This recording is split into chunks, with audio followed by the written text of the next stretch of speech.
잠시 제 아내로 살아주실 수 있겠습니까? 무슨 말씀이세요? 이 금액을 드리겠습니다. 선생님, 가정의 빚을 모두 조회해봤습니다. 3천만 원이죠. 그 금액을 전액 변제해드리고 추가로 2천만 원을 드리겠습니다. 하겠습니다. 고맙습니다. 후회 없도록 하겠습니다. 안녕하세요. 달빛 시니어에 오신 것을 환영합니다. 빚을 갚기 위해 형식적인 결혼으로 시작된 거래.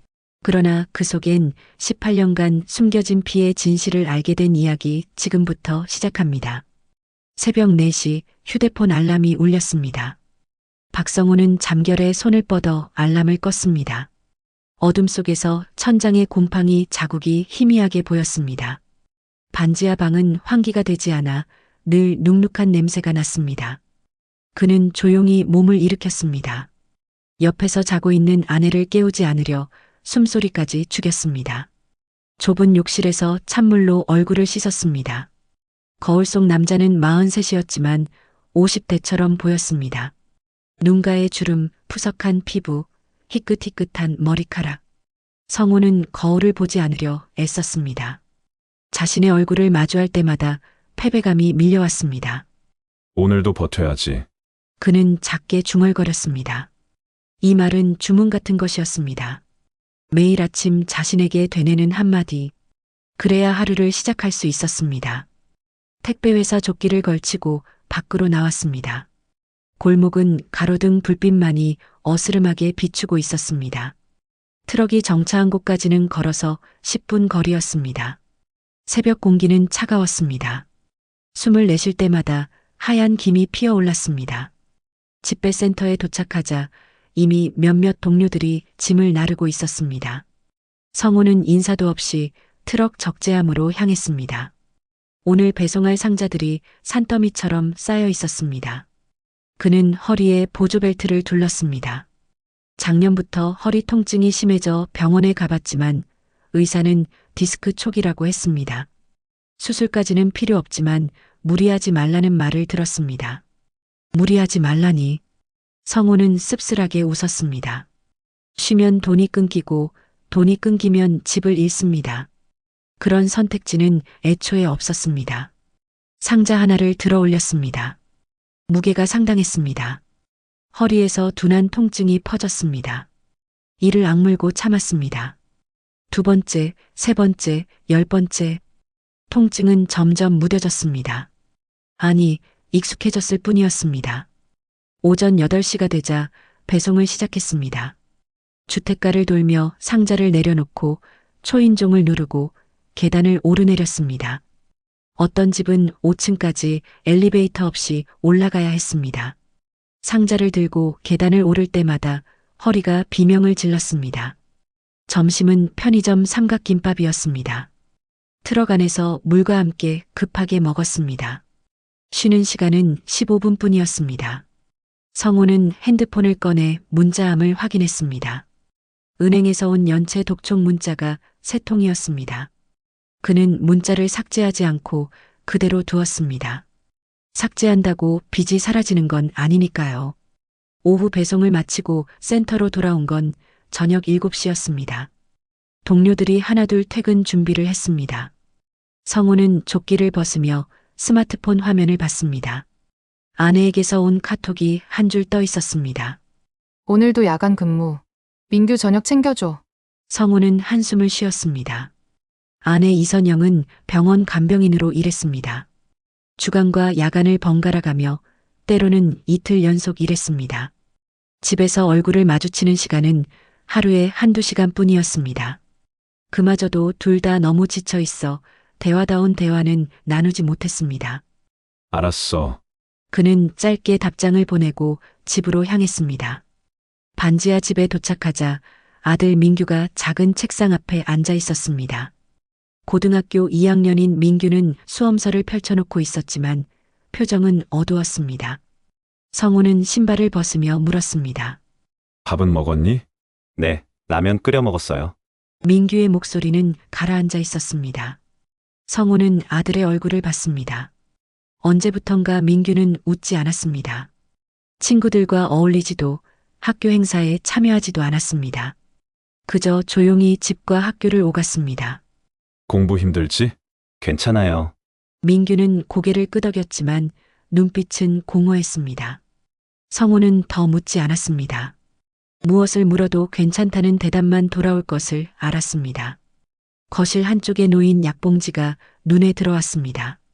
민규는 2달 전부터 우울증 약을 먹고 있었습니다. 학교 상담 선생님이 권유해서 정신과를 찾았고 의사는 경증 우울증 진단을 내렸습니다. 약값은 한 달에 3만 원 정도였습니다. 크지 않은 금액이었지만 이 집에서는 그것조차 부담이었습니다. 성우는 냉장고를 열었습니다.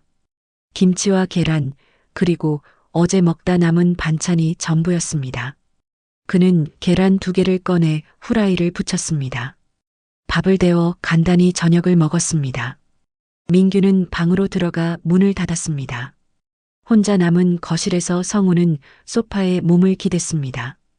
허리가 욱신거렸습니다. 진통제를 먹을까 생각했지만 약통이 이미 비어 있었습니다. 다시 사러 가기엔 너무 피곤했습니다. 핸드폰이 울렸습니다. 모르는 번호였습니다. 성우는 잠시 망설이다 전화를 받았습니다. 여보세요? 박성호 씨 맞으시죠? 저희 대부 저축은행입니다. 연체 대출금 상환건으로 연락드렸는데요. 성우는 전화를 끊었습니다. 2번째 전화가 왔지만 받지 않았습니다. 3번째 전화도 마찬가지였습니다. 결국 핸드폰을 무음으로 바꾸고 화면을 뒤집어 놓았습니다. 빚은 총 3천만 원이었습니다. 민규가 중학교 때 입원했을 때 생긴 병원비와 생활비를 메우기 위해 빌린 돈들이 쌓인 것이었습니다. 이자만 매달 40만 원이 넘었습니다. 갚아도 원금은 줄지 않았습니다. 벽시계가 밤 10시를 가리켰습니다. 선영은 아직 집에 오지 않았습니다. 성우는 소파에 누워 눈을 감았습니다. 몸은 천근만근이었지만 잠은 오지 않았습니다. 머릿속에선 자꾸만 계산이 이어졌습니다. 이번 달 택배 수입, 선영의 간병비, 공과금, 식비, 민규 학원비. 뭘 빼야 할까? 어디서 더 줄일 수 있을까? 하지만 답은 나오지 않았습니다. 이미 뼈만 남을 때까지 깎아낸 생활이었습니다. 오늘도 버텼구나. 성우는 스스로에게 말했습니다. 내일도 버텨야 했습니다. 모레도, 다음 주도, 다음 달도. 언제까지 버텨야 하는지는 몰랐습니다. 그저 버티는 것만이 유일한 방법이었습니다. 새벽 2시쯤 현관문이 조용히 열렸습니다. 선영이 들어왔습니다. 그녀는 성우가 소파에서 자고 있는 걸 보고 이불을 덮어주었습니다. 그리고 자신도 옷을 갈아입지 않은 채 옆에 누웠습니다. 둘은 말 한마디 나누지 않았습니다. 등을 맞댄 채 각자의 어둠 속에 잠겼습니다. 창밖으로 새벽 첫 차들의 소음이 들려왔습니다. 또 하루가 시작되고 있었습니다. 하지만 그들은 아직 몰랐습니다. 며칠 뒤 선영이 돌보던 환자의 아들이 그녀에게 기묘한 제안을 할 것이라는 사실을, 그 제안은 이 가족의 운명을 송두리째 바꾸어 놓을 것이었습니다. 선영은 병원 12층 VIP 병동 복도를 걸었습니다. 밤 11시 복도는 고요했습니다. 간호사실에서 새어나오는 형광등 불빛만이 희미하게 바닥을 비쳤습니다. 그녀는 1207호실 앞에서 멈춰 섰습니다. 문을 조용히 열고 들어갔습니다. 병실 안은 어둠 속에 잠겨 있었습니다. 침대 위 환자 박정희 여사는 얕은 숨을 내쉬고 있었습니다. 7순이 넘은 노인은 한 달 전 뇌졸중으로 쓰러진 뒤 의식을 되찾지 못했습니다. 의료진은 회복 가능성이 희박하다고 했습니다. 선영은 환자 곁으로 다가가 이불을 바로 덮어주었습니다. 그리고 침대 옆 의자에 앉아 환자의 손을 잡았습니다. 차가운 손이었습니다. 맥박은 미약했지만 여전히 뛰고 있었습니다. 오늘도 수고하셨어요. 선영은 작게 속삭였습니다. 대답은 없었습니다. 하지만 그녀는 매일 밤 이렇게 말을 걸었습니다. 환자가 듣지 못하더라도 말입니다. 병실 문이 열렸습니다. 선영은 고개를 돌렸습니다. 정장 차림의 남자가 들어왔습니다. 윤도현, 박정희 여사의 아들이었습니다. 40대 중반으로 보이는 남자는 단정한 외모에 침착한 인상을 주었습니다. 어머니 상태는 어떠신가요? 도연의 목소리는 낮고 차분했습니다. 선영은 자리에서 일어났습니다. 안정적이십니다. 오늘도 특별한 변화는 없으셨어요. 그렇군요. 도연은 어머니 곁으로 다가갔습니다. 그는 한동안 말없이 어머니를 내려다봤습니다. 표정은 무덤덤했지만 눈빛 깊은 곳엔 슬픔이 어려 있었습니다. 이 선생님, 네, 잠깐 복도에서 얘기 좀 나눌 수 있을까요? 선영은 고개를 끄덕였습니다. 두 사람은 병실을 나와 복도 끝 창가로 걸어갔습니다. 밤 서울 풍경이 유리창 너머로 펼쳐져 있었습니다. 빌딩들의 불빛이 반짝였습니다. 도연은 창밖을 보며 말했습니다. 이 선생님, 한 달 동안 어머니를 돌봐주셔서 감사합니다. 제 일인거려. 아닙니다. 선생님은 다른 간병인들과 달랐어요. 어머니께 진심으로 대해주셨죠. 선영은 대답하지 않았습니다. 그저 고개를 숙였습니다. 도연은 잠시 침묵하다 입을 열었습니다. 제가 선생님께 이상한 부탁을 하나 드려도 될까요? 무슨 부탁이신데요? 어머니가 돌아가시면 도연은 말을 멈췄습니다. 그리고 선영을 똑바로 바라봤습니다. 잠시 제 아내로 살아주실 수 있겠습니까? 선영은 눈을 크게 떴습니다. 무슨 말인지 이해할 수 없었습니다. 예? 형식적인 결혼입니다. 서류상으로만요. 어머니 장례식 때 배우자로 참석해 주시고 그 후 석 달 정도만 같은 집에 계시면 됩니다. 물론 별채를 따로 쓰실 수 있게 하겠습니다. 선영은 한 걸음 뒤로 물러섰습니다. 무슨 말씀이세요? 도연은 담담하게 설명했습니다. 어머니는 제가 결혼하길 바라셨어요. 평생 혼자 사는 걸 안타까워하셨죠. 돌아가시기 전에 며느리 얼굴이라도 보고 싶다고 하셨습니다. 하지만 저는 결혼할 생각이 없습니다. 그렇다고 이런 식으로 저도 압니다. 말도 안 되는 제안이란 걸요. 도연은 주머니에서 명함을 꺼냈습니다. 그리고 그 뒷면에 펜으로 숫자를 적었습니다. 이 금액을 드리겠습니다. 선생님 가정의 빚을 모두 조회해봤습니다. 3천만 원이죠. 그 금액을 전액 변제해드리고 추가로 2천만 원을 드리겠습니다. 선영은 명함을 받아들지 않았습니다. 손이 떨렸습니다. 왜 하필 저한테 이런 걸 부탁하시는 겁니까? 선생님이 착한 사람이라서요. 도연의 대답은 단순했습니다. 착한 사람은 거짓말을 잘합니다. 죄책감을 느끼기 때문이죠. 그래서 더 완벽하게 연기하려 했습니다. 그리고 선생님은 절박해 보였습니다. 선영은 입술을 깨물었습니다. 모욕감이 밀려왔습니다. 하지만 동시에 그의 말이 틀리지 않다는 걸 알았습니다. 자신은 정말로 절박했습니다. 죄송하지만 전 그럴 수 없습니다. 선영은 고개를 저었습니다. 그리고 돌아서려 했습니다. 댁 아드님 이름이 민규죠. 도연의 말에 선영은 발걸음을 멈췄습니다. 고등학교 2학년. 우울증으로 약을 복용 중이고요. 아버지는 택배 노동으로 허리 디스크를 앓고 계시죠. 선영은 천천히 돌아섰습니다. 도연의 얼굴엔 감정이 없었습니다. 저한테 뭘 조사하신 겁니까? 제안하기 전에 확인이 필요했습니다. 선생님이 정말 도움이 필요한 사람인지요. 그게 무슨... 민규 군은 내년에 수능을 봅니다. 성적은 중위권. 지금 상태로는 좋은 대학 진학이 어렵겠죠.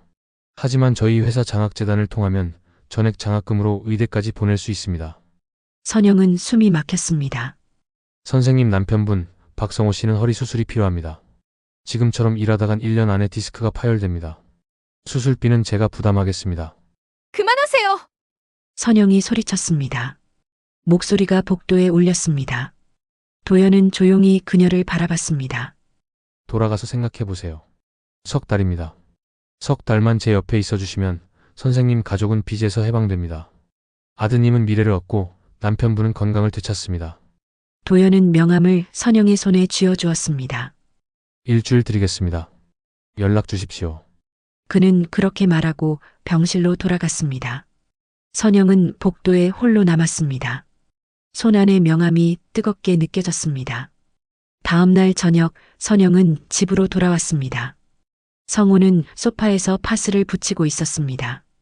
그는 아내를 보고 억지로 웃었습니다. 왔어. 밥은? 먹었어요. 선영은 가방을 내려놓고 성호 옆에 앉았습니다. 그녀는 한동안 말이 없었습니다. 성호는 이상함을 느꼈습니다.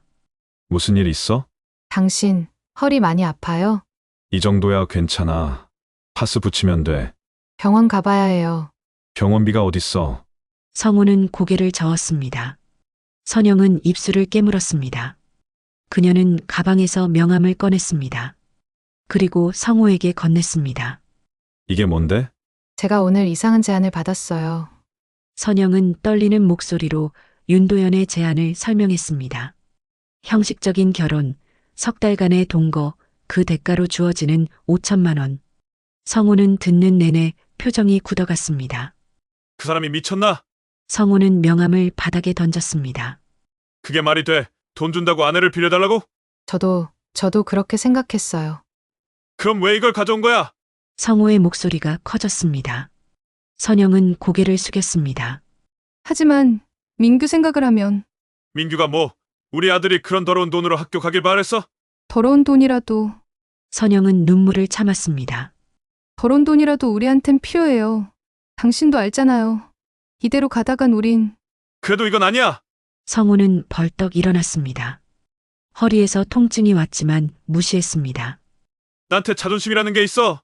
내 아내가 다른 남자 옆에서 석 달을 살아로. 그게 형식이든 뭐든 난 못 참아. 자존심으로 밥 먹고 살 수 있어요? 선영도 소리쳤습니다.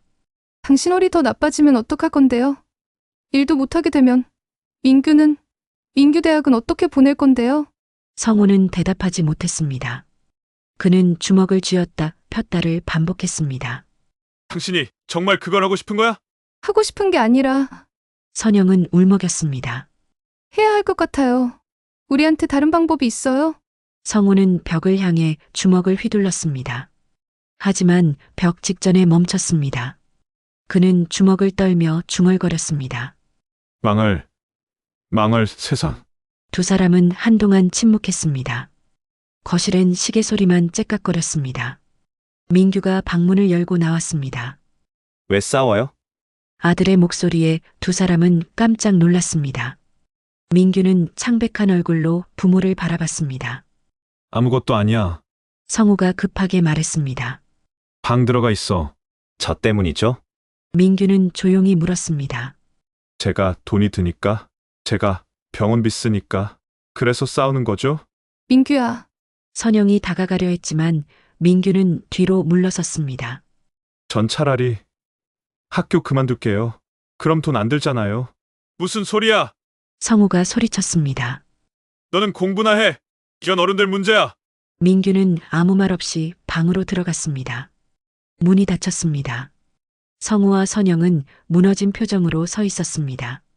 그날 밤 성우는 잠들지 못했습니다. 그는 베란다로 나가 담배를 피웠습니다. 원래 끊었던 담배였지만 오늘은 참을 수 없었습니다. 연기를 깊이 들이마셨습니다. 폐속까지 따갑게 스며들었습니다. 그는 밤하늘을 올려다봤습니다. 별은 보이지 않았습니다. 서울 하늘엔 별이 없었습니다. 젠장. 그는 중얼거렸습니다. 이 모든 게 누구 잘못인가? 자신의 무능함인가? 아니면 이 세상의 구조인가? 성우는 답을 몰랐습니다. 다만 한 가지는 확실했습니다. 지금 이 상황에서 선택권은 자신에게 없다는 것. 선영이 베란다로 나왔습니다. 그녀는 담요를 하나 가져왔습니다. 성우의 어깨에 덮어주었습니다. 추워요. 응. 당신 화났죠? 아니, 성우는 고개를 저었습니다. 화낼 자격도 없어. 내가 돈을 못 버니까 이 꼴이 된 거잖아. 당신 잘못이 아니에요. 그럼 누구 잘못이야? 성우는 쓴웃음을 지었습니다. 당신이 나쁜 짓 하는 게 아니야. 우리가 사는 세상이 잘못된 거지. 선영은 남편의 손을 잡았습니다. 차가운 손이었습니다. 일주일 있다가 답을 해야 해요. 어떻게 할까요? 성우는 한참을 말이 없었습니다. 그리고 작게 대답했습니다. 당신이 견딜 수 있으면 해. 정말요? 대신 조건이 있어. 성우는 선영을 바라봤습니다. 석 달 후엔 반드시 돌아와. 절대 그 사람한테 마음 주지 마. 약속해. 약속할게요. 선영은 눈물을 흘렸습니다. 성우는 아내를 끌어안았습니다. 두 사람은 추운 베란다에서 한동안 그렇게 서 있었습니다. 이틀 뒤 선영은 윤도현에게 전화를 걸었습니다. 접니다. 이선영입니다. 결정하셨습니까? 하겠습니다. 전화 너머로 짧은 침묵이 흘렀습니다. 고맙습니다. 후회 없도록 하겠습니다. 통화가 끝났습니다. 선영은 핸드폰을 쥔 채 멍하니 앉아 있었습니다. 창밖으로 비가 내리기 시작했습니다. 빗소리가 창을 두드렸습니다.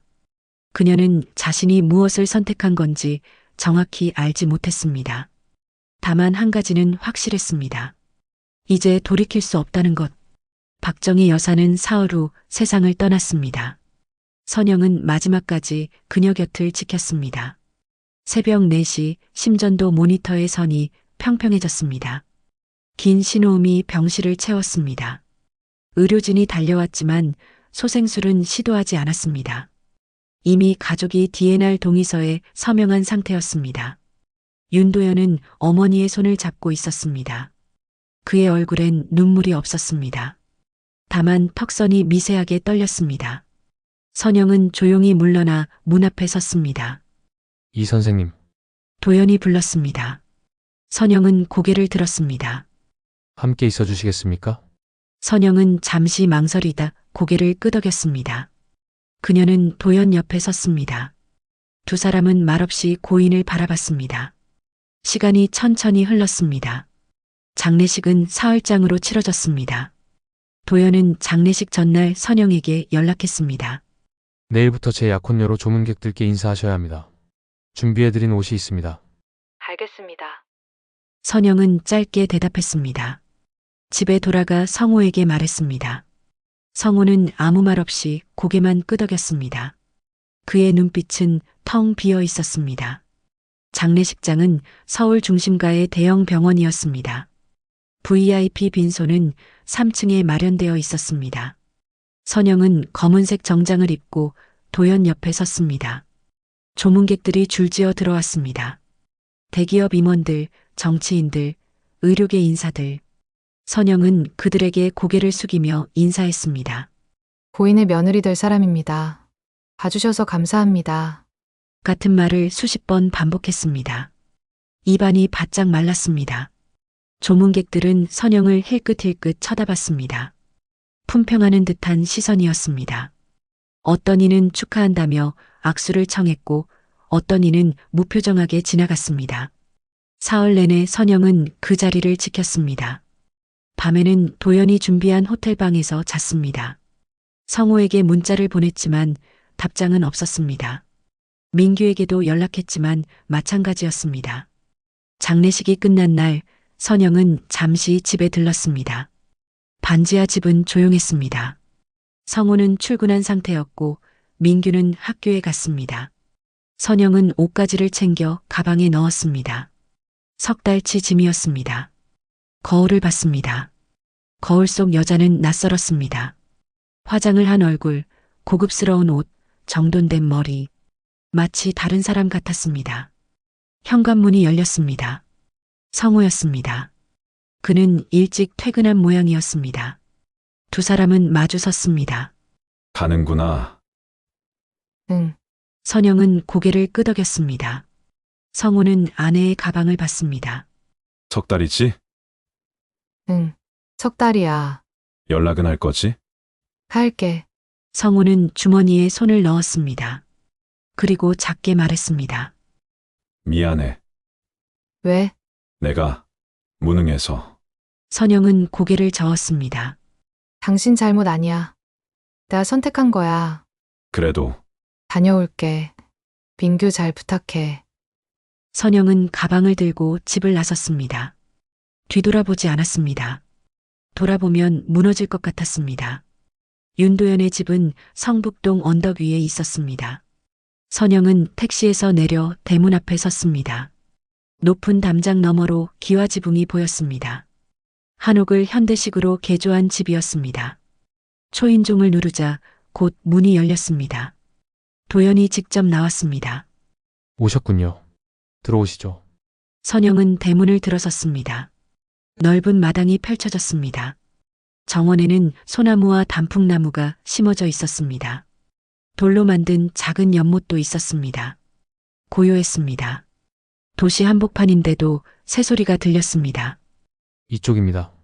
도연은 선영을 별채로 안내했습니다. 본체 옆에 딸린 작은 건물이었습니다. 문을 열자 깨끗하게 정돈된 방이 나타났습니다. 침대, 책상, 옷장, 욕실까지 갖춰져 있었습니다. 여기서 지내시면 됩니다.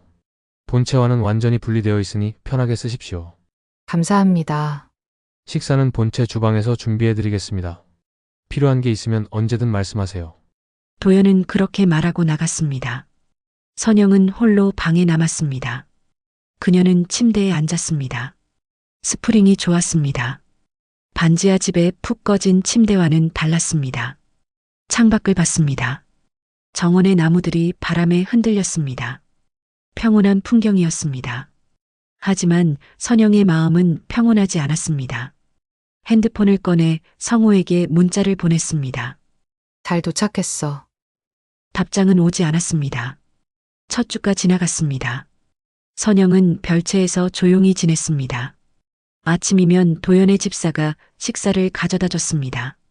점심과 저녁도 마찬가지였습니다. 도연과 마주치는 일은 거의 없었습니다. 그는 아침 일찍 출근해서 밤늦게 돌아왔습니다. 가끔 저녁 식사를 함께 했습니다. 본체 거실의 큰 테이블에서였습니다. 대화는 많지 않았습니다. 오늘은 어떻게 보내셨습니까? 그냥 산책하면서 보냈어요. 불편한 건 없으신지요? 없습니다. 짧은 대화만 오갔습니다. 도연은 정중했습니다. 그는 선영을 대할 때 적당한 거리를 유지했습니다. 너무 가깝지도 너무 멀지도 않게. 하지만 선영은 불안했습니다. 이유를 알 수 없는 불안이었습니다. 도연의 시선 속에 뭔가 다른 것이 섞여 있었습니다. 연민 같은 것. 아니, 그보다 더 복잡한 감정. 어느 날 저녁 선영은 용기를 내어 물었습니다. 왜 저를 선택하신 겁니까? 도연은 와인 잔을 내려놓았습니다. 말씀드렸지 않습니까? 선생님이 착해 보여서요. 그 엄마는 아닌 것 같은데요. 선영은 도연을 똑바로 봤습니다. 도연은 잠시 침묵했습니다. 그리고 입을 열었습니다. 선생님을 처음 본 게 병원이 아니었습니다. 예? 18년 전 대학 캠퍼스에서 한 번 본 적이 있습니다. 선영은 눈을 크게 떴습니다. 그때 선생님은 문과대 앞 벤치에 앉아 있었어요. 책을 읽고 계셨죠. 저는 그냥 지나가다 우연히 봤습니다. 기억도 안 나는데요. 당연합니다. 선생님은 저를 본 적도 없으니까요. 도연은 쓸쓸하게 웃었습니다. 그냥 한눈에 들어왔습니다. 그게 전부예요. 그 후로 잊고 살았는데 병원에서 다시 만났을 때 알아봤습니다. 선영은 할 말을 잃었습니다. 도연은 자리에서 일어났습니다. 이상한 고백이죠. 하지만 다른 의도는 없습니다. 그저 선생님이 궁금했던 것 같아요. 그는 그렇게 말하고 자리를 떠났습니다. 선영은 혼자 남아 멍하니 앉아 있었습니다. 한 달이 지났습니다. 선영은 점점 이 집에 익숙해졌습니다. 정원을 거닐고 책을 읽고 조용히 시간을 보냈습니다. 반지하 집에서는 누리지 못했던 평온함이었습니다. 하지만 동시에 죄책감도 커졌습니다. 성우와 민규를 남겨두고 이곳에서 편안하게 지낸다는 게 괴로웠습니다. 매일 문자를 보냈지만 성우의 답장은 점점 짧아졌습니다. 잘 지내? 응, 민규는? 괜찮아. 그게 전부였습니다. 어느 날 선영은 병원 서류를 정리하다 이상한 서류를 발견했습니다. 도연이 별채 책상 위에 놓고 간 파일이었습니다. 열어보니 혈액 검사 결과지였습니다. 이름은 박민규. 선영은 숨이 멎었습니다. 왜 도연이 민규의 혈액 검사 결과를 갖고 있는 건가? 그녀는 서류를 자세히 봤습니다. 검사 날짜는 한 달 전이었습니다. 항목 중 유전자 검사 부분이 있었습니다. 그리고 맨 아래 작은 글씨로 적힌 메모. 부자관계 일치율 99.8%. 선영의 손이 떨렸습니다. 서류가 바닥에 떨어졌습니다. 그녀는 주저앉았습니다. 민규가 도연의 아들? 불가능했습니다. 하지만 서류는 거짓말을 하지 않았습니다. 선영은 과거를 떠올렸습니다. 18년 전 대학 시절 그때 잠깐 만났던 남자가 있었습니다. 이름도 몰랐습니다. 술에 취해 하룻밤을 보냈고 다음 날 헤어졌습니다. 그 후 임신을 알았을 때 선영은 혼자 아이를 낳기로 했습니다. 그리고 성호를 만났습니다. 성호는 아이가 있다는 걸 알면서도 그녀를 받아들였습니다. 하지만 그 남자가 윤도현이었단 말인가? 선영은 몸이 떨렸습니다. 본체로 달려갔습니다. 도현은 서재에 앉아 있었습니다. 이게 무슨 뜻입니까? 선영은 서류를 내밀었습니다. 도현은 서류를 보고 한숨을 쉬었습니다. 보셨군요. 대체 이게 뭡니까? 민규가 당신 아들이라는 겁니까? 그렇습니다. 도현의 대답은 담담했습니다. 18년 전 선생님과 저는 하룻밤을 보냈습니다. 저도 몰랐어요. 선생님이 임신했다는 것도 아이를 낳았다는 것도. 그럼 어떻게? 병원에서 선생님을 다시 만났을 때 우연히 아드님 사진을 봤습니다. 닮았더군요. 저랑. 선영은 무릎이 꺾였습니다. 도현이 부축했지만 그녀는 뿌리쳤습니다. 그래서 절 여기 불러들인 겁니까? 아들 때문에? 아닙니다. 도현은 고개를 저었습니다. 저는 그저 속죄하고 싶었습니다. 18년 전 제 잘못을, 선생님 혼자 아이를 키우게 만든 것을. 속죄. 선영은 비웃었습니다. 이게 속죄입니까? 저를 속이고 제 가족을 이용하고. 박성호 씨는 압니까? 도현이 조용히 물었습니다. 민규가 자신의 친아들이 아니란 걸. 선영은 입을 다물었습니다. 도현은 계속 말했습니다. 모르실 겁니다. 선생님도 말하지 않으셨을 테니까. 그 남자는 18년 동안 다른 사람의 아이를 제 자식처럼 키웠습니다. 그게 진짜 아버지 아닙니까? 저는 그저 돈으로 돕고 싶었을 뿐입니다. 아버지 행세를 할 자격은 없으니까요. 선영은 눈물을 흘렸습니다. 도현은 더 이상 말하지 않았습니다. 그날 밤 선영은 별채로 돌아왔습니다. 그녀는 침대에 누워 천장을 바라봤습니다. 모든 게 무너지는 기분이었습니다. 진실은 때로 너무 잔인했습니다. 핸드폰이 울렸습니다. 성호에게서 온 문자였습니다. 언제 돌아와? 선영은 답장을 쓰려다 멈췄습니다. 무엇을 말해야 할까? 진실을 말해야 할까? 아니면 계속 숨겨야 할까? 그녀는 핸드폰을 내려놓았습니다. 창밖으로 비가 내리기 시작했습니다. 빗소리가 지붕을 두드렸습니다. 선영은 눈을 감았습니다. 석 달이 아직 2달 남았습니다. 하지만 이미 모든 게 달라져 버렸습니다. 선영은 사흘 동안 별채에서 나오지 않았습니다. 식사도 거의 하지 않았습니다. 집사가 가져다 준 음식은 그대로 식었습니다. 그녀는 침대에 누워 천장만 바라봤습니다. 생각이 꼬리에 꼬리를 물었습니다. 민규는 윤도현의 아들이었습니다. 하지만 18년 동안 민규를 키운 건 박성호였습니다.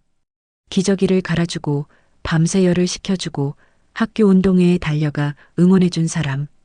그게 성호였습니다. 그렇다면 누가 진짜 아버지인가? 선영은 답을 알 수 없었습니다. 핸드폰이 울렸습니다. 성호였습니다. 선영은 잠시 망설이다 전화를 받았습니다. 여보세요. 나야. 왜 연락이 없어? 성호의 목소리는 피곤해 보였습니다. 미안해. 몸이 좀 안 좋았어. 많이 아파. 병원 가봐야 하는 거 아니야? 아니, 괜찮아. 그냥 피곤해서. 그래. 짧은 침묵이 흘렀습니다. 선영은 입술을 깨물었습니다. 민규는 학교 갔어. 요즘 좀 조용해. 말도 별로 안 하고. 그래. 당신, 거기서 힘든 일 당하는 건 아니지? 성우가 조심스럽게 물었습니다. 선영은 눈물이 났지만 참았습니다. 아니야. 다들 잘해줘. 그럼 됐어. 몸 챙기고. 당신도 전화가 끊겼습니다. 선영은 핸드폰을 가슴에 안았습니다. 성우에게 진실을 말해야 할까? 하지만 말하면 모든 게 무너질 것 같았습니다. 나흘째 되는 날 윤도현이 별채를 찾아왔습니다. 그는 문을 두드렸습니다. 선영은 대답하지 않았습니다. 도현은 다시 노크했습니다. 이 선생님 들어가도 되겠습니까? 들어오세요. 문이 열렸습니다. 도현은 방 안을 둘러봤습니다. 먹지 않은 음식들이 쌓여 있었습니다. 그는 의자를 끌어다 침대 옆에 앉았습니다. 몸이 안 좋으신가요? 괜찮습니다. 거짓말 같은데요. 도연은 조용히 말했습니다. 선영은 몸을 일으켜 앉았습니다. 머리가 흐트러져 있었고 얼굴은 창백했습니다. 왜 말 안 하셨습니까? 선영이 물었습니다. 처음부터 알고 계셨으면서 민규가 당신 아들이라는 걸. 말했으면 달라졌을까요? 당연하죠. 선영의 목소리가 커졌습니다. 제가 여기 오지도 않았을 거예요. 이런 거짓말 속에서 살지도 않았을 거고요. 그럼 선생님 가족은 어떻게 됐을까요? 도연의 말에 선영은 입을 다물었습니다. 빚은 그대로였을 겁니다. 박성호 씨 허리는 더 나빠졌을 거고요. 민규는 대학 진학을 포기했을지도 모릅니다. 그래도 저는 선생님이 올 방법을 찾았을 뿐입니다. 진실을 숨긴 건 미안하게 생각합니다. 도연은 고개를 숙였습니다. 선영은 그를 바라봤습니다. 당신은 민규를 만나고 싶지 않으세요? 만나고 싶습니다. 도연은 솔직하게 대답했습니다. 하지만 만날 수 없습니다. 제가 나타나는 순간 그 아이의 인생이 흔들립니다. 이미 흔들리고 있어요. 민규는 우울증을 앓고 있습니다. 집안 형편 때문에 괴로워하고 있고요. 압니다. 그럼 그래서 이렇게라도 돕는 겁니다. 도연은 창밖을 봤습니다. 저는 아버지가 될 자격이 없습니다. 18년 동안 아무것도 하지 못했으니까요. 하지만 박성호 씨는 다릅니다. 그분은 제대로 된 아버지입니다. 선영은 가슴이 먹먹했습니다. 만약 성호가 진실을 알게 되면 어쩌죠? 알게 하지 마십시오. 도연은 선영을 똑바로 봤습니다. 그게 모두를 위한 길입니다. 일주일 후 선영은 성호에게서 전화를 받았습니다. 나야. 지금 어디야? 성호의 목소리는 떨리고 있었습니다. 선영은 불길한 예감이 들었습니다. 결제에 있어. 왜? 나 지금 그 집 앞이야. 선영은 깜짝 놀라 창밖을 봤습니다. 대문 밖에 성호가 서 있었습니다. 그는 낡은 점퍼를 입고 있었고 손에 병을 들고 있었습니다. 술병이었습니다. 당신 술 마셨어? 조금. 왜 여기까지 온 거야? 당신 보고 싶어서. 성호는 비틀거렸습니다. 선영은 급하게 밖으로 뛰쳐나갔습니다. 대문을 열자 성호가 주저앉아 있었습니다. 왜 이래? 미안해. 참으려고 했는데 못 참겠더라. 성호는 눈물을 흘렸습니다. 선영은 처음으로 남편이 우는 걸 봤습니다. 그녀는 성호를 부축해 일으켰습니다. 일단 들어와. 여기서 이러면 안 돼. 싫어. 그 집엔 안 들어가. 그럼 여기 앉아 있어. 선영은 성호를 대문 옆 벤치에 앉혔습니다. 그리고 옆에 앉았습니다. 성호는 고개를 떨구고 있었습니다. 당신 거기서 행복해? 무슨 소리야? 행복해 보여. 문자도 뜸하고 전화도 짧고 나한테 돌아올 생각 없는 거 아냐? 그럴 리 없잖아. 그럼 왜 이렇게 멀게 느껴진 거야? 성호는 선영을 봤습니다. 충혈된 눈이었습니다. 난 매일 당신 생각해. 밤에 혼자 누워있으면 미칠 것 같아. 옆에 당신이 없으니까. 나도 그래. 거짓말. 당신 목소리엔 예전 같은 게 없어. 선영은 할 말을 잃었습니다. 성호는 계속 말했습니다. 내가 병원 기록 봤어. 뭐, 민규 출생 기록. 거기 친부란에 이름이 없더라. 선영의 얼굴이 하얗게 질렸습니다. 당신 임신했을 때 나랑 만나기 전이었잖아. 그 남자가 누군지 난 몰라. 물어본 적도 없고. 근데 자꾸 생각나. 혹시 그 남자가 이 집 주인 아니냐고. 선영은 숨이 멎었습니다. 성호는 떨리는 목소리로 물었습니다. 아니지. 그렇지? 당신 제발 아니라고 해줘. 내가 미쳐버릴 것 같아. 선영은 눈물을 흘렸습니다. 하지만 대답할 수 없었습니다. 성호는 그 침묵으로 모든 걸 알았습니다. 젠장! 성호는 벌떡 일어났습니다. 비틀거리며 대문을 향해 걸었습니다. 선영이 붙잡았습니다. 어딜 가려고? 그 새끼 만나러! 안 돼. 왜 이제 와서 나타난 거냐고 물어봐야지. 성호는 선영의 손을 뿌리쳤습니다. 그리고 대문을 두드렸습니다. 인터폰을 눌렀습니다. 나와! 윤도현! 나오라고! 곧 본체 문이 열렸습니다. 도연이 나왔습니다. 그는 침착하게 대문을 열었습니다. 박성호 씨 맞으시죠? 그래! 내가 박성호야! 성우는 도연의 멱살을 잡았습니다. 왜 이제 와서 나타난 거요? 18년 동안 어디 있다가 손 놓으십시오.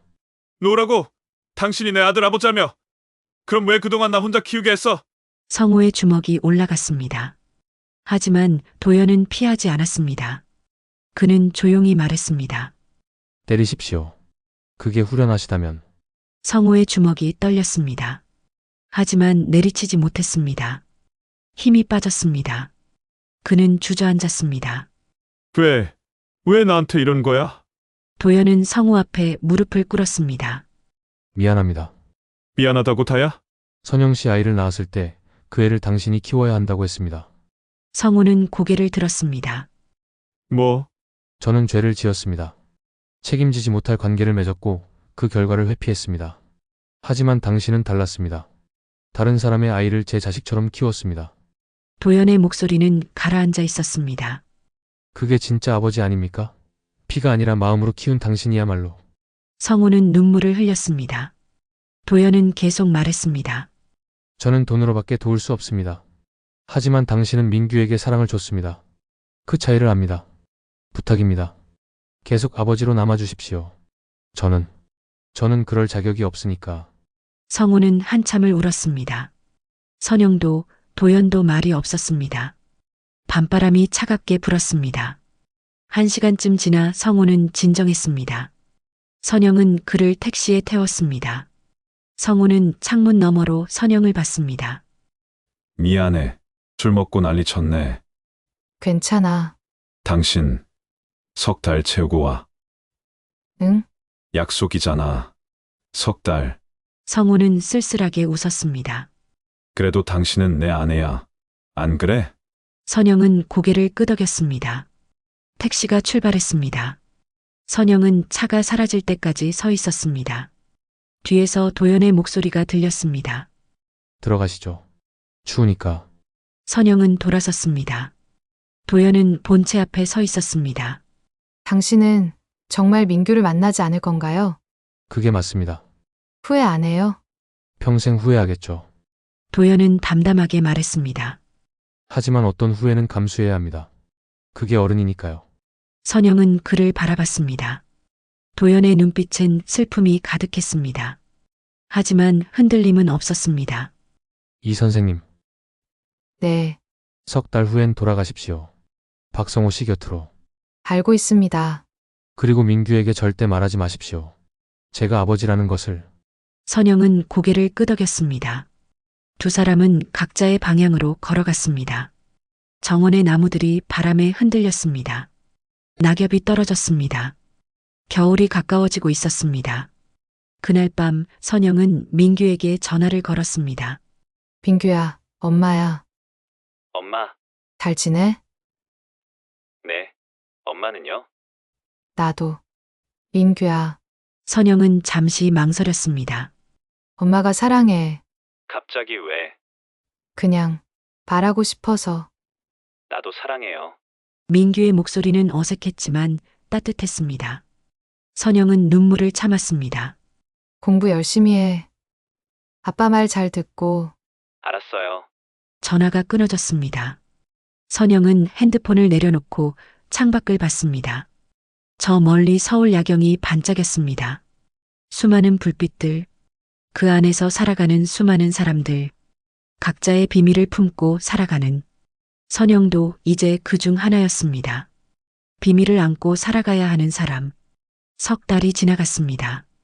계약 기간이 끝나는 날 선영은 짐을 쌌습니다. 별채에서 보낸 시간은 꿈 같았습니다. 평온했지만 동시에 괴로웠습니다. 거짓 속에서 누린 평화였으니까요. 도연은 약속을 지켰습니다. 성우의 빚 3천만 원을 모두 갚았습니다. 추가로 2천만 원을 선영명의 통장에 넣어줬습니다. 성우의 허리 수술비도 병원에 직접 입금했습니다. 민규를 위한 장학금 계좌도 만들었습니다. 모든 게 익명으로 처리됩니다. 도연은 그렇게 말했습니다.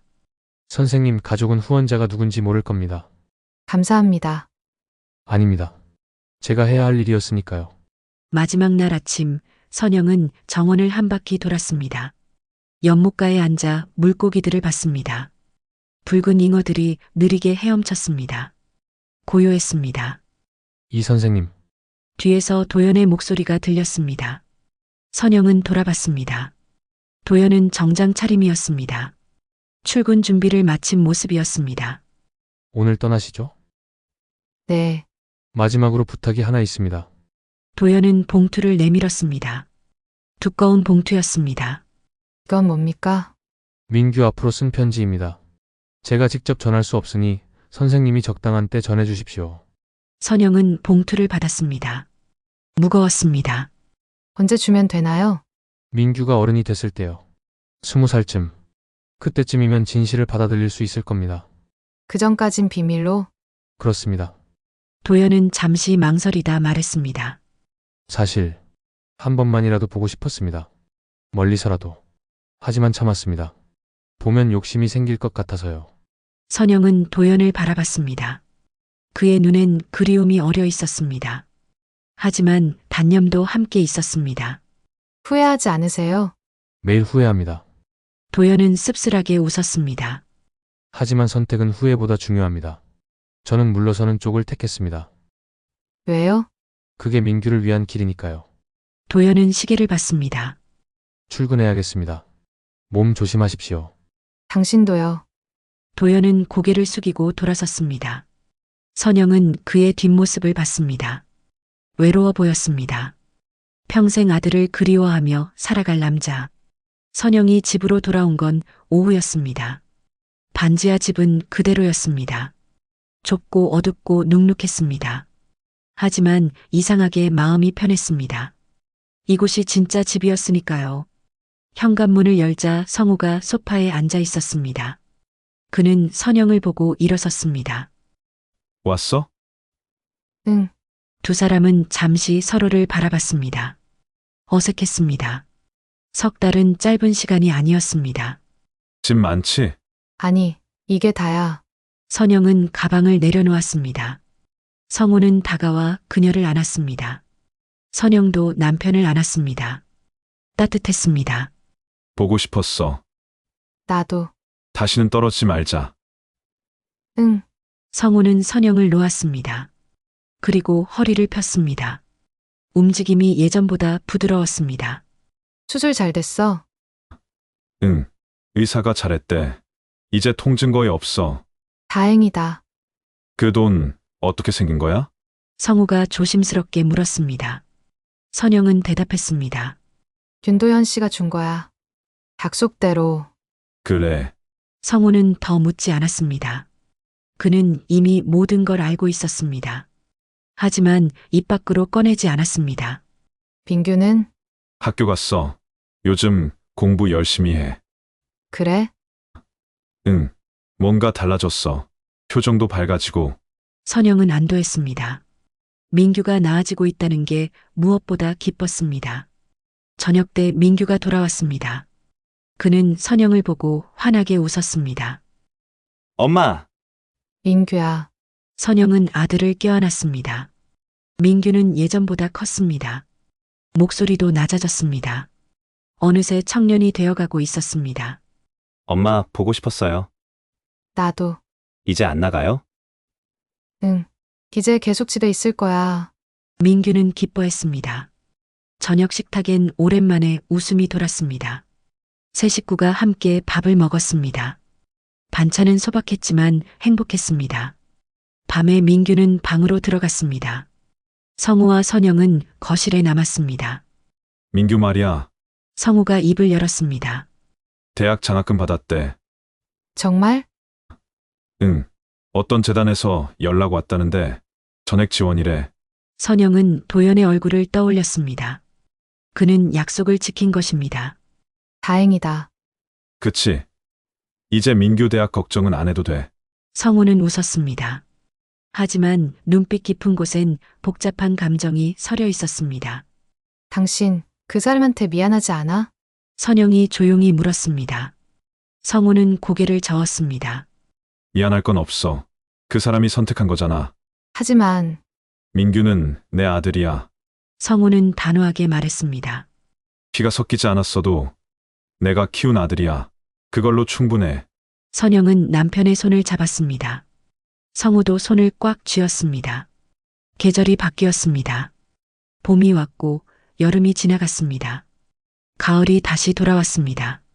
선영은 다시 병원에서 간병인으로 일했습니다. 하지만 예전처럼 무리하지 않았습니다.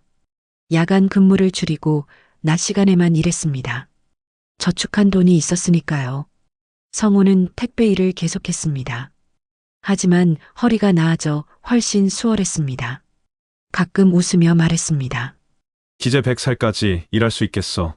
민규는 고등학교 3학년이 됐습니다. 수능을 앞두고 열심히 공부했습니다. 우울증 약도 끊었습니다. 표정이 밝아졌습니다. 어느 일요일 세 식구는 함께 남산에 올랐습니다. 정상에서 서울을 내려다봤습니다. 넓은 도시가 펼쳐져 있었습니다. 수많은 빌딩들, 수많은 사람들. 그 안에서 각자 살아가는 삶. 엄마, 저기 우리 집 보여요? 민규가 손으로 가리켰습니다. 어디? 저기 저 아파트 단지 옆에. 선영은 눈을 가늘게 떴습니다. 보이지 않았습니다. 하지만 방향은 알았습니다. 그래. 보여. 진짜? 나 안 보이는데? 엄마 눈엔 보여. 선영은 웃었습니다. 민규도 웃었습니다. 성우는 두 사람을 바라봤습니다. 그리고 조용히 미소 지었습니다. 사진 찍을까요? 찍자. 민규가 핸드폰을 꺼냈습니다. 세 사람은 나란히 섰습니다. 민규가 셀카를 찍었습니다. 찰칵. 순간이 저장됐습니다. 사진 속 세 사람은 웃고 있었습니다. 행복해 보였습니다. 그해 겨울, 민규는 의대에 합격했습니다. 합격 통보를 받은 날, 민규는 울었습니다. 기쁨과 안도의 눈물이었습니다. 선영과 성우도 함께 울었습니다. 했다. 해냈어. 성우는 아들을 껴안았습니다. 고생했어. 정말 수고했어. 아빠 덕분이에요. 무슨 소리야? 네가 한 거지. 아빠가 아니었으면 못했어요. 민규는 아버지를 꽉 안았습니다. 성우는 눈물을 닦았습니다. 그날 밤 선영은 도연이 준 편지를 꺼내봤습니다. 봉투는 아직 봉인되어 있었습니다. 그녀는 민규 책상 서랍 깊숙이 넣어뒀습니다. 아직은 아니야. 선영은 생각했습니다. 민규가 더 자란 뒤에 그때 주자. 진실은 때를 기다려야 했습니다. 10년이 흘렀습니다. 민규는 의사가 됐습니다. 레지던트 과정을 마치고 전문의 자격을 땄습니다. 소아과 의사였습니다. 아이들을 돌보는 일을 선택했습니다. 어느 날 민규는 부모님을 병원으로 초대했습니다. 제 진료실 구경시켜드릴게요. 진료실은 아담했습니다. 벽에는 아이들이 그린 그림들이 붙어 있었습니다. 책상 위엔 가족 사진이 놓여 있었습니다. 남산에서 찍은 그 사진이었습니다. 우와, 여기 좋은데? 성우가 둘러봤습니다. 마음에 드세요? 당연하지. 우리 아들 진료실인데. 성우는 자랑스러운 얼굴이었습니다. 선영은 창밖을 봤습니다. 봄날의 햇살이 따뜻했습니다. 민규야. 네. 엄마, 엄마는 네가 자랑스럽다. 제가요? 응. 넌 정말 훌륭한 사람이 됐어. 민규는 쑥스럽게 웃었습니다. 다 부모님 덕분이에요. 진료실 문이 열렸습니다. 간호사가 고개를 내밀었습니다. 선생님, 환자분 오셨어요. 네. 금방 갈게요. 민규는 부모님을 봤습니다. 일해야 해서요. 좀 이따 봬요. 그래. 일 열심히 해. 성우가 아들의 어깨를 두드렸습니다. 민규는 웃으며 진료실로 들어갔습니다. 복도에 남은 선영과 성우. 두 사람은 창밖을 봤습니다. 잘 컸지? 성우가 말했습니다. 응. 우리 잘한 거 맞지? 응. 잘했어. 그럼 됐어. 성우는 아내의 손을 잡았습니다. 힘들었지만 이 순간을 위한 거였어. 맞아. 두 사람은 손을 잡고 복도를 걸었습니다. 창밖으론 봄바람이 불었습니다. 벚꽃이 날렸습니다. 그날 저녁 선영은 혼자 성북동으로 갔습니다. 윤도현의 집 앞에 섰습니다. 10년 만이었습니다. 대문은 그대로였습니다. 하지만 정원의 나무들은 더 크게 자라 있었습니다. 초인종을 눌렀습니다. 잠시 후 도연이 나왔습니다. 그는 선영을 보고 놀란 표정을 지었습니다. 이 선생님, 안녕하세요. 어떻게? 보고하러 왔어요. 선영은 핸드폰을 꺼내 사진을 보여줬습니다.